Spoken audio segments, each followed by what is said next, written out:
one of the strangest things I've ever seen in my life.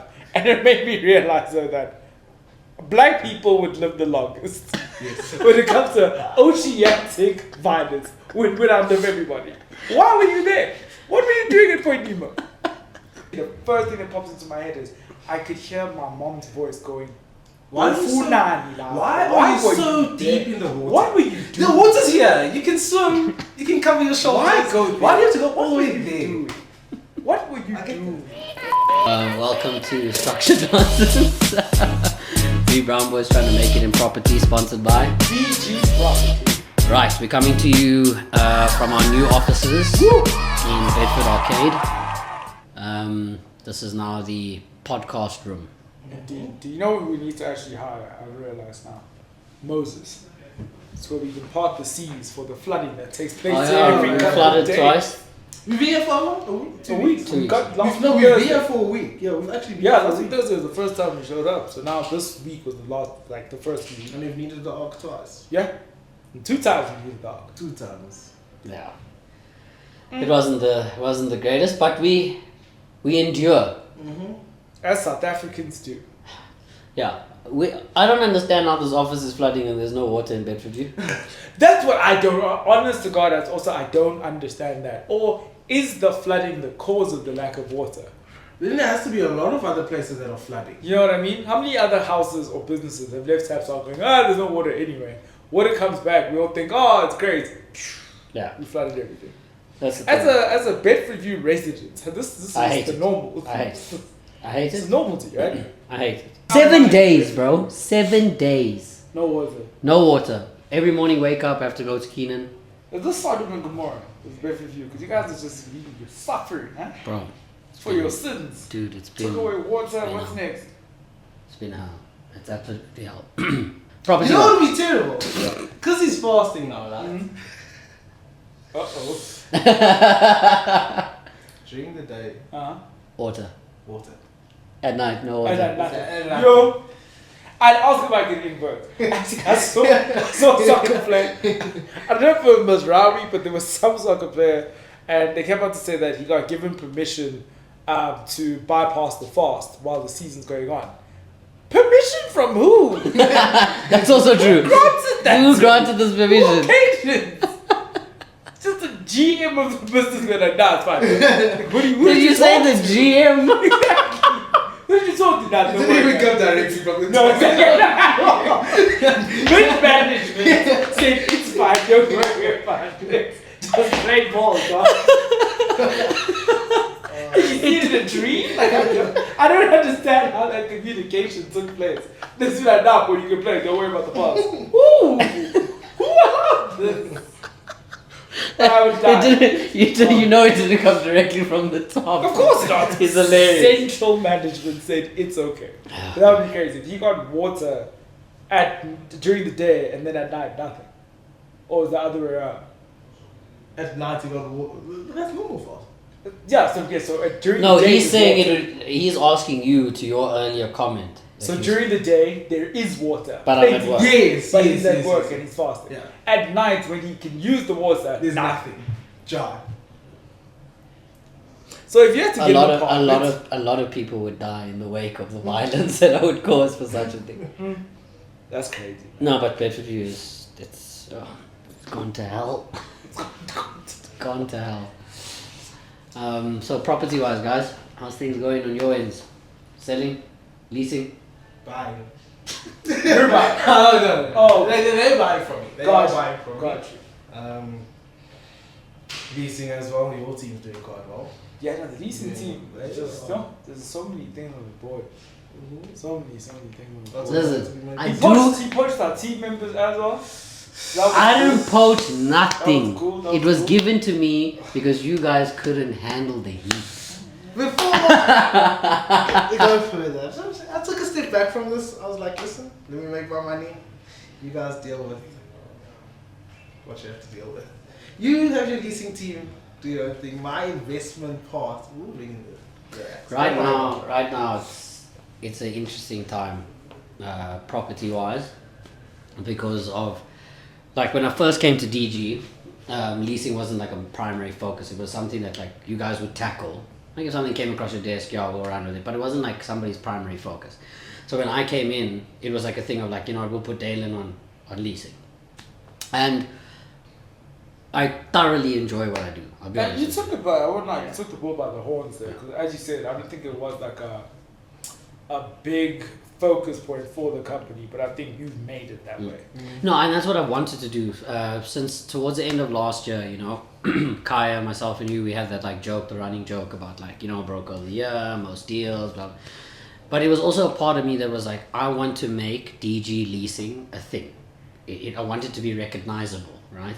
And now it's become that, at least within here, and then now the clients that we branched out to are starting to enjoy it, like the way we work and stuff like that. Going forward, by the end of the year, I want it to be a recognizable name to like funds and stuff.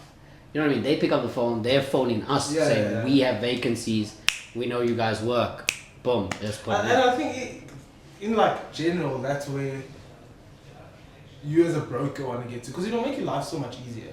Yeah, honestly, 100%. If somebody can pick up the phone to you, for example, if Dalen Incorporated restaurant or whatever the case is, they want to open up a restaurant in Germiston, they pick up the phone and they call Hogan. It'll make your life so much easier if it's like that, instead of having to go the normal broker stuff, obviously. I think that comes with time. Like I've gotten to see what that looks like in terms of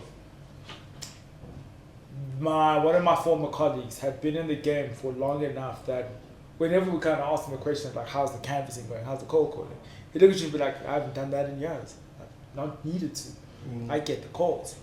That was one of the brokers where, to put it into perspective, in one of the years that I was at that company, at the end of year awards and everything, he got most deals done. He did 51 deals that year. That is just one shy of a deal a week. That's the rate that he had. He didn't exert himself to do it. Because he'd been in the game for so long, he was like the go-to guy. A lot of the calls that he got were business he's already done. Yeah. He's already done that lease for that company before. Oh, they've come back, they need bigger. Sweet, cool, no problem, let's look around, let's get a place. I think it's putting in the work gets you to that place. Yeah. Where 5 years from now, 10 years from now, we are literally the guys who are like, cool, we get the calls directly of, we're looking for this, we want to do this. It's a long-term thing. Yeah, it's careers, they call them, right? Yeah. He gets the kind of, we have to build careers in that regard. And I think by doing good work, by being efficient, as like the leasing team has done, that's how you get to that level for sure. It's, the consistency. If I was saying to Cassidy today, somebody asks you for something, do it then and there. Don't wait, don't take a day, don't take 2 days. You don't want to get to a point where somebody loses interest or their situation has changed. Or they have to ask again. Yeah. But that's how you know this guy does sales. So he said, in a situation when it comes to, you can do something, do it now. What he actually means is, I'm going to forget if I don't do it right at this moment. So let me do it right now before I forget. Which still works the same way, but I like the way he remixed that. I see what he did there. But my main thing is just because like somebody will come to you and they'll be like, listen, I want X amount of space, this location, blah, blah, blah, blah, this is my budget. Life changes. You wait too long, their life changes, all of a sudden they don't want to buy. They can't buy at the moment. Or somebody else has poached the idea. They found it on their own, whatever the case would be.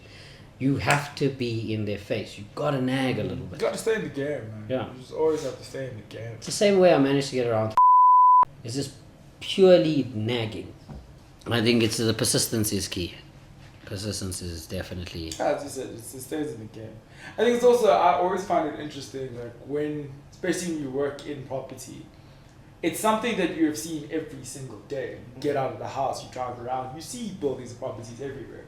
And I think it's kind of, I know for me, it's warped or changed how I look at buildings that I drive past. Oh, 100%. But like I drive past, like, I wonder what's going on there. It makes sense there. But and like, I was watching Captain America the other day, and I had to think to myself, like, in those type of shows with their properties and stuff, like, if Tony Stark came to you like, what's up? I'm looking for this, that. You would just do fika on this guy like it's nothing.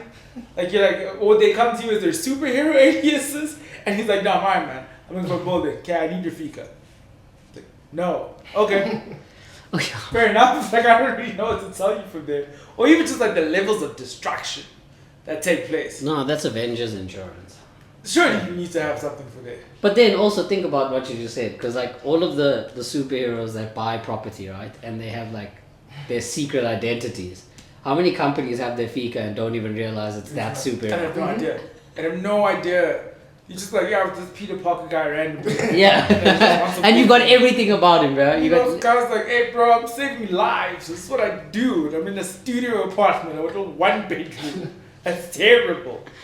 Oh my goodness. Now, wait, overseas in the States, do they have like the same type of setup when it comes to property? In terms of? Like brokering? Or I mean... Yeah, I've watched, I think it was a UK show, and it was a residential one, obviously. But it's very, very similar to what we actually do. Obviously, the values there are... Yeah, I think some of the terms are a bit different. So I've seen Selling Sunset on Netflix, and I know that's crazy in like LA, and it'll mention terms like, yeah, the house is, we just got into escrow. I'll be like, okay. So, but like, did they ever explain like how their commission split works? Yes, so like, from what I've seen at least on like those shows, they'll show the value of the house and then the comp that could be attained from the selling. And how they get to the figures. I've seen it like that also, but I don't know how they... I've not really paid attention to it to be like, okay, is that 10% or 5% or whatever. Not really paid attention that far. It's more house showing. Yeah, that's more, because it's more relatable. Like if you're at home watching something, it's cool to kind of see these mega mansions and mega houses and stuff. You don't really see it for stores or for warehouses. Really. Yeah, no one really wants to watch like someone like putting us. I also think though that those shows, I think they do paint like a very warped reality of what this job actually is like. Yeah. It's a lot more grind. A hell of a lot more, especially like Even for Netflix. Even the people that like are like established, no, not established. So the shows you watch, right? Like the brokers in those shows. Like I've followed one on Instagram. Me too. And it's like, it's not what you're showing. Yes, it's a different lifestyle because you stay in the US, whatever. But that's not what brokering is. At all. It isn't. Like it's not as, I don't want to say lavish. That might be the wrong word. But it isn't what you make it out to seem. If you took a highlight reel of every point of a deal, even for us, we could make this whole thing seem lavish. From the moment the guy phoned, you can lean back in your chair, they record that part. Hey, somebody just phoned us for this property. Then you cut to the next thing where you like got them the property, cut to the viewing, cut to the this, cut to the that. I agree and disagree because the biggest issue I have with those shows is, cool, you're watching one of those shows and they're apparently doing deals, people are driving Uruses and blah blah. Is it on Netflix for free? Do they earn nothing from it being on Netflix? Yeah. They're getting like stipends. Cool, here's $1 million. Go make sure your wardrobe is sorted. Here's $2 million. You guys need to go rent cars, luxury cars. They're not really using their own money from these deals. I'm sure because of the Netflix show, imagine a conglomerate like that had to say to us, okay guys, we want DG to do the show. We want to see your everyday movements, how much are you making, blah, blah, the deals and whatever. They're gonna walk in years straight. Mafia. 30 seconds. 30 seconds. But now you've got to like turn it on and be like dramatic and blah blah. But now if you're not doing deals, but you're getting paid, call it $100 grand an episode, and there's 10 episodes in a season, what's your push to do deals? You know what I mean? Like you're already kind of okay. I'm kind of actually okay. I don't need to push that much to get these deals across the line. Yeah. We have to now rent luxury cars because we're pushing or trying to sell a lifestyle more than anything else. I think that's all the content is these days. Bar like targeted content. It's all just trying to push a lifestyle. That's all it is.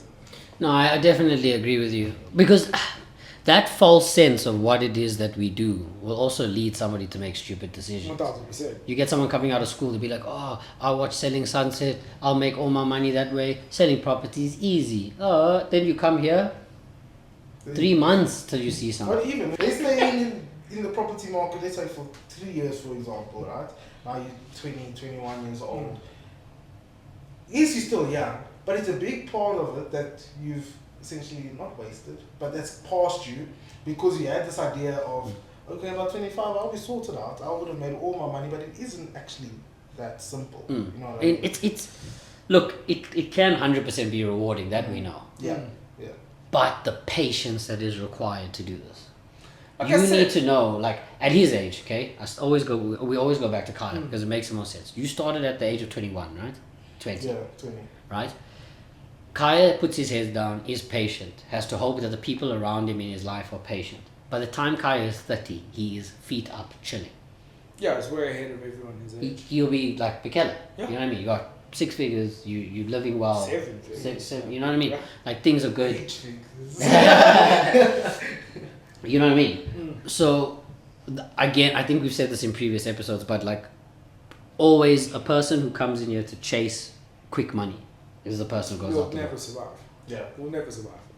Quick money in this industry, you'll never survive. You'll because it's the same as like just any negotiation in general. If you are desperate for it, you can't make good decisions. Yeah. You really can't. And you do everything out of desperation. Exactly. Yeah. With like red flags that you see, like this is a terrible idea, but you still go for it because you're desperate to make it work. Mm-hmm. As opposed to when you're more comfortable, when you're not really chasing the money, Yeah. but chasing the deal, you are able to kind of be outright. Like, let's say you've got a client wanting to buy something, and you know in your heart of hearts, this is a terrible deal. Like, it's really not a good investment at all.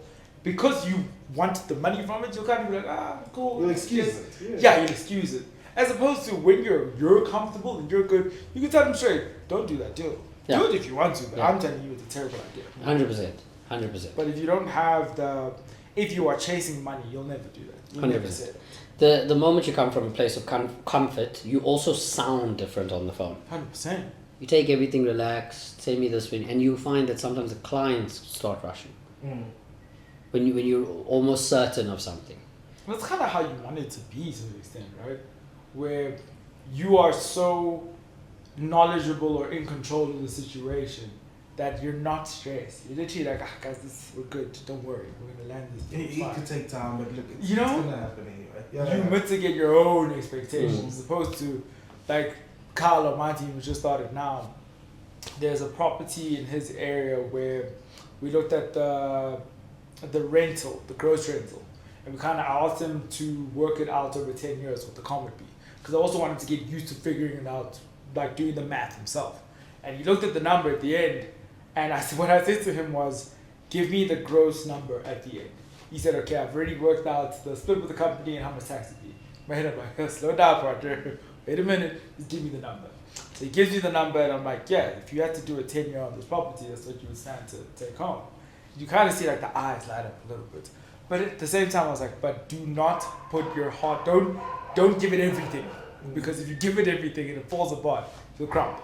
Yeah. Don't chase the figure, chase the deal. Be able to say, my first deal was a 10-year, blue chip tenants. And there's nothing really more, like, obviously the money's good, right? Of course. But there's nothing more satisfying than closing a deal. Oh, definitely. One of the best feelings in the world. Like, seeing a tenant in a space that you put. Yes. Or selling a property to someone and you drive past that on your way to work and you're like, You're going, I sold that bullshit. I did that. in 10 years time, you're telling your kids that building, I sold that. I sold that. It's so like, It's rewarding. It's so rewarding. You leave your mark on your environment. Yeah. 100%.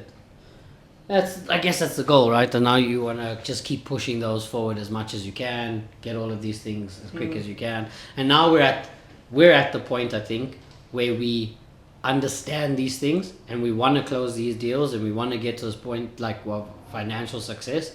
But now we also don't rush it. Don't force it. rush it. I think, I don't know if you guys do it, but I know I do it all the time. Like, playing the hypothetical, I've got the calm, it's just landed in my account, what am I doing? Yeah, no. Like, I'm playing That's the number one rule in my head. Don't ever spend money until it's in. Yeah, those are money you don't have, obviously, but we're also human beings at the end of the day. No, like I fight myself to, like, when you see, like, hey, that's what I'm gonna get for calm, then you're about to start dreaming, and I go, no, hold it. don't. Because like, I've done that, and I've had hypothetical. How mine would go is, let's say like 9 o'clock, I'll have a hypothetical. Okay, cool. If I land this deal, okay, so I'm gonna do PS5. It's been calling my name. It's gonna cook up that. That Apple Watch. I did say I want to get that thing. Cool. I'll put some money aside. Obviously, don't be crazy, but I want to do this, that. Then by 5 o'clock that day, I'd be like, I'd actually be so conservative because I want this thing to last as long as possible that I actually wouldn't spend that crazy. You don't actually know when your next one's coming in. Exactly. So you can't even, but it's just that change for me has been hilarious. Where I've had to be like, yeah, she doesn't think I'd go that crazy, huh? Like I really wouldn't. But it's hard to not play that game on, for me at least. I know that like when these big comms on these other deals that have come in, a large chunk of it's going like to save, so I can buy a property. Yeah. And then I'm gonna do the McKellar thing, 10%. Yeah. But I think, like, yes, we obviously all think about the money and whatever Of course. going to happen. But we were talking about it the other day. Like, your situation changes so much. Yeah. Because you're only going to land the deal in maybe a month. Your situation changes so much that by the time you land the deal, You have a whole separate set of needs. of actual needs that have to get done. Yeah. And then by the time you've exhausted all of those options, you look back at the stuff that you actually want to see, like, well, I can't afford this anymore. Yeah, I can't do this anymore. It becomes like a dream from your dream. Like, oh, I want to do this to my car. I want to do this to my car. By the time the money comes in, like, shit, I have to focus on this.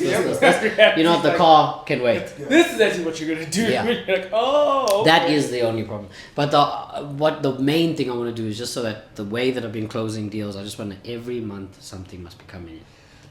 Every That's month. the hope. That's the hope. I mean, I'm sure in investing that's a bit different, because realistically for investment stuff, you're not necessarily doing 20, 25 deals a year.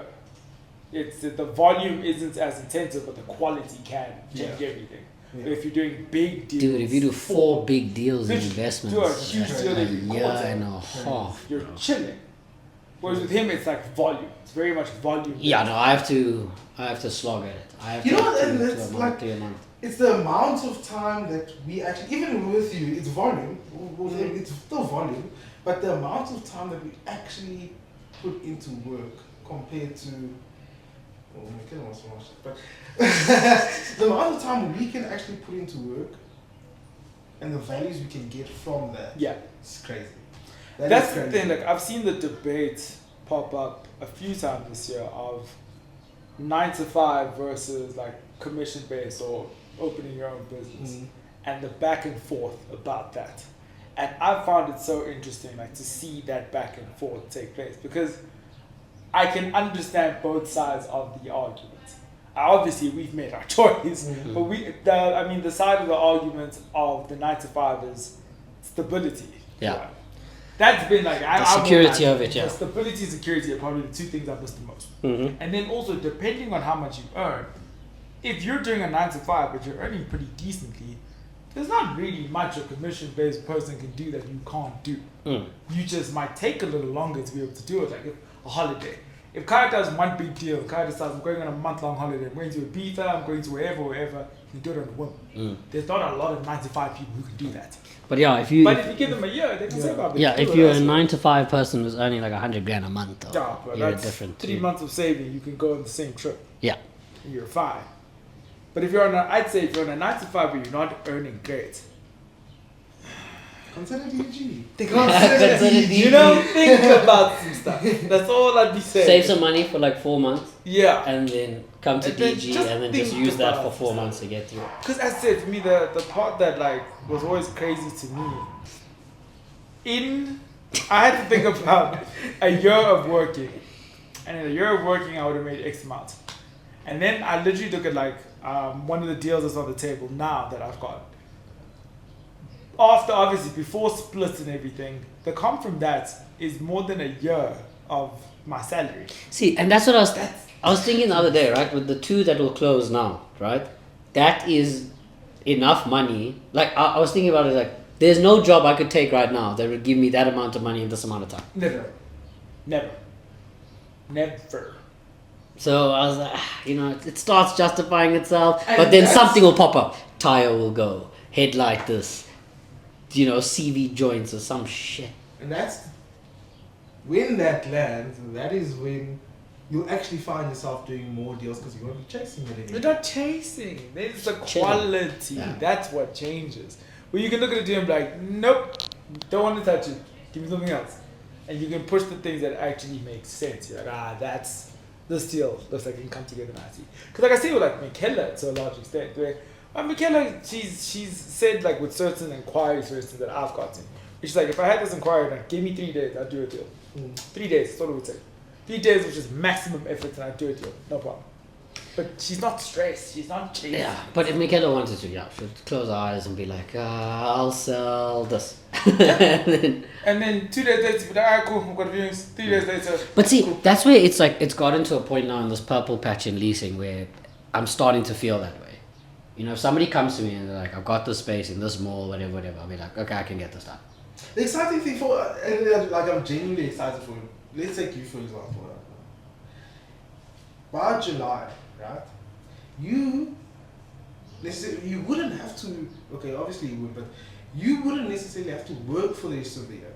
You can literally go home, chill, do whatever you want to do. If you want to work, you have to work, you can work, you can do whatever. But that's the freedom to me is exciting. If I go and I do 6 decent sized deals, right? I can, in the first 3 months, for the rest of the year, I could literally just sit. Yeah. My thing is, it's a scary concept to me that if everything goes well, right? If Allah smiles upon me in the way that I hope, if everything goes well, by June, I'm a millionaire. That is a scary concept to me. I thought about that the other day as well, like... Because it takes 2 deals and these 3 leases, and I'm officially a millionaire. Yeah, I thought about that. Money will go straight to buying a property, and then I can start saying things of like, I have a net worth of 1 point something million. Yeah. And that terrifies me. I don't know why. It absolutely terrifies I have imposter syndrome. Yes. I think the moment 100%. that notification hits my account, I literally be like, bruh, nah. Yeah. I think I'd delete that. I'd have to change my whole wardrobe. I'd be like, what kind of millionaire dresses I can up like this? Why? That's what I'm saying about the perspective thing of like the hypotheticals where I'd be like, I'd do this, I'd do that, I'd do that, I'd do this.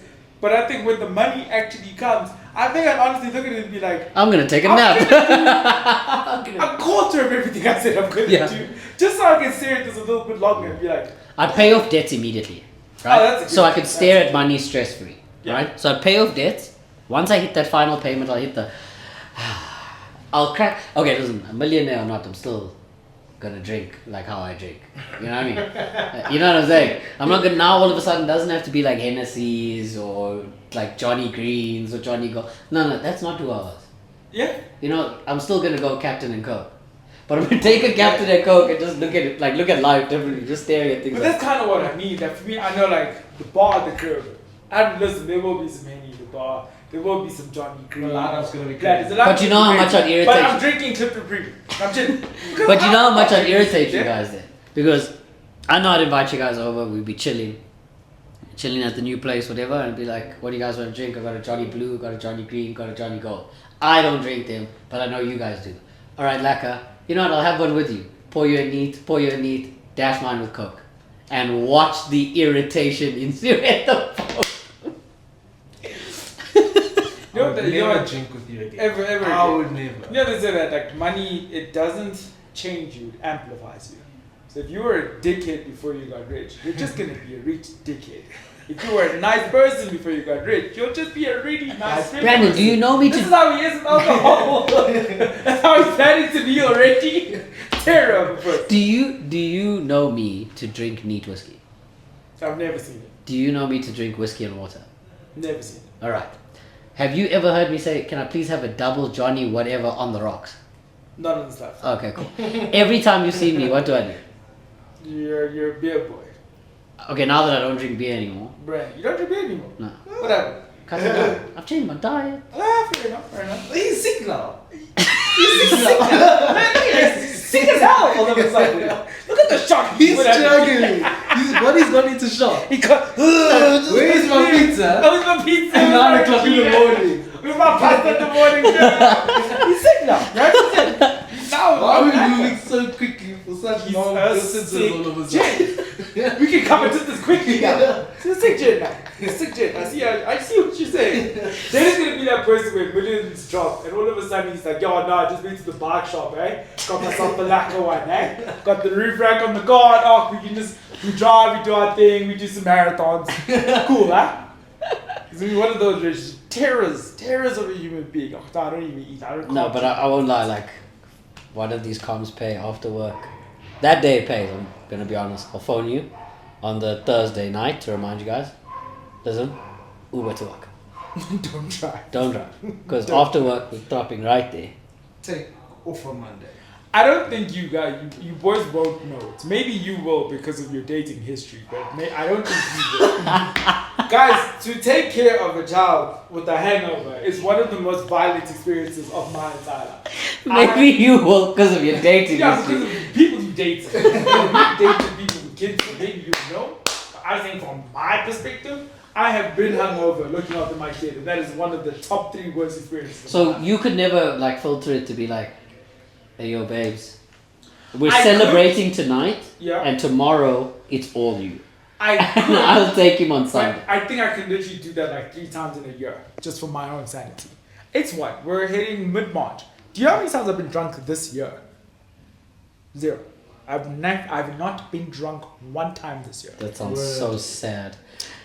I can't do it anymore. Before Ramadan started, okay, I know I'm not supposed to be drinking as a Muslim, but we all have our vices. So before Ramadan started, obviously not going to be drinking for the month. Kaya and I, we go after work. Whole bottle of Captain. It started as like, let's just have like 1 or 2, Yeah. then we'll go home.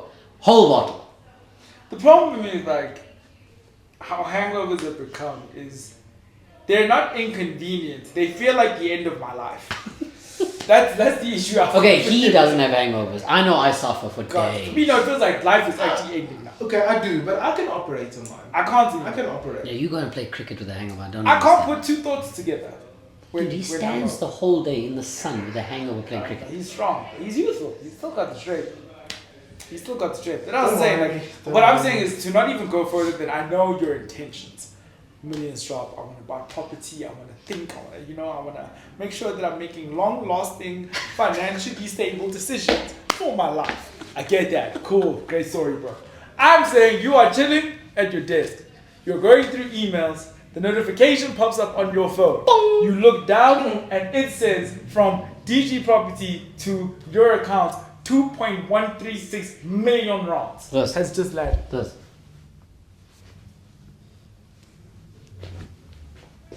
Not enough to zap us and fuck off for heck for it. It's just not. It's just not enough. It just isn't. I honestly See you in a week. Closing the laptop, packing, I'm going. I honestly think I'd be like, okay, no, it's cool. Just spam. Notification pops up, I'm going, Open tab, fly Saf Air. Okay. It's Thursday today. We can do it later. Red eye tonight. Cool. Let's book a flight. Cape Town, weekend, return Sunday. Perfect. Go to Airbnb. Right. Let's book a plane. You're just gonna That's not too abandon bad. your wife and Listen kids. to my thinking. You're going to Listen to my abandon thinking. your wife and kids. Okay, that's 1 bedroom, perfect. Right, for the weekend, shop. I'm going home that day and saying, I've made a lot of money, I need to think. And I can't think with anyone's influence, so I'm leaving for the weekend. But I'll be back. I'd switch off my phone, I'd put it on the table. In your and fly head, away. in your head, your wife looks at you and goes, okay. Yes. Yes. Perfectly fine. I'd come back. Actually, I've met her. I'd come You back and would say, not. You've got 2 options. There's a flight to Cape Town. There's a room booked. Either you're going or I'm going, but one of us is not here. So if you want to get there, go fly, take the child, have a good time, do cool touristy stuff. Me, I'm gonna stay and just think, cause I need to think. My head is hot, my wallet's heavy. I don't know what to do. Cause it put in me first transaction, okay. Monster boards, fantastic. Vacation comes out. I thought it was something big. Monster. Boy, you think I want swipe for chappies? I'd swipe just to see the notification that okay, I've just used 19 rand. I've still got 2. Okay, this is real. 2.1 is still there. 2.1 is still there. But this is before or after tax? After, I'm saying after deductions. I will Which is about literally 2 be... meters. Oh, okay. Hello, sirs. This is Miriam SARS. I will literally put the phone down. I got Kobe, I need a I've got this notification. Help me, what do you mean? Someone has just called me. Tell me everything's okay. Can I spend this? Can I go crazy? Can I? I literally need confirmation from somebody to be like That you can This is enjoy your my money. life. You know, It's like in yours. some movies where you like those rom-coms where people lie on their stomachs on the bed with their feet up, Yeah. and they look at like scroll through their phone, look at a Yeah. picture of someone they're in love with. That would be me and the bank account. I'd be on my stomach, just like looking at look at my FFB, look at the FFB. I'm just going, look at you. Hi. He said, hi. Hi. What's going on there, buddy? Good? Okay, guys, we have hit our marker for the day. But yeah, that was a good one. That was a good I one. enjoyed that. Alright, but yeah, thank you so much for the time. Thank you guys for watching. We'll see you on the next one. And we have been Structured Nonsense. Comment, like, You the vibes. Should we do, wait, so dope! should we do the typical and hit the bell icon for any future notification? Yeah.